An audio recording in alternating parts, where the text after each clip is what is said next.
के इतिहास में संजीव खन्ना को इसलिए याद किया जाएगा उनके चचा जस्टिस एच.आर. खन्ना की तरह, क्योंकि संजीव खन्ना ने सुप्रीम कोर्ट और जुडिशियरी की गंदगी साफ करने की कोशिश की।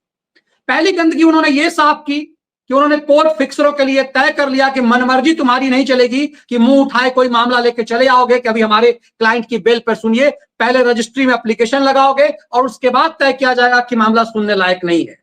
ये संजीव खन्ना ने किया। इससे पहले सिब्बल और सिंघवियों की मौज होती थी, जब मर्जी जो मैटर लेकर के आ गए और तुरंत सुनवाई हुई।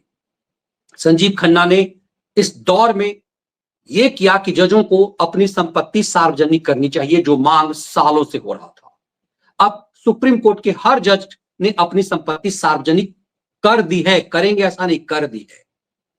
संजीव खन्ना ने वो पूरा रिपोर्ट सरकार को सौंप दिया, देश को सौंप दिया, जिसमें यह बताया गया है कि 2022 से लेकर 2025 तक, मतलब उनके कार्यकाल तक जो कॉलेजियम बैठी, उसमें कैसे कैसे व्यक्तियों को जज बनाया गया।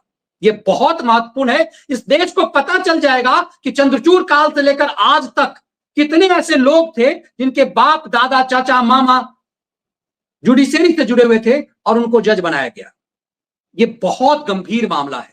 ये पेन ड्राइव में जो ये रिपोर्ट है वो पूरे देश को एक तरह से जगा देगा। तब आपको समझ में आएगा। एक पेन ड्राइव अमित शाह की पुलिस ने भी सुप्रीम कोर्ट को सौंपी थी, जिसमें जस्टिस वर्मा के पूरे काले करतूत थे। उस पेन ड्राइव को देखने के बाद सुप्रीम कोर्ट जग गया कि अब उसका काला चिट्ठा खुलेगा। और फिर उसी ढंग का क्या एक पेन ड्राइव भारत सरकार को जस्टिस खन्ना सौंप गए हैं। ये बेहद महत्वपूर्ण है। जस्टिस खन्ना ने जो काम सही मायने में किया, जाते जाते उसके लिए इतिहास उन्हें याद रखेगा।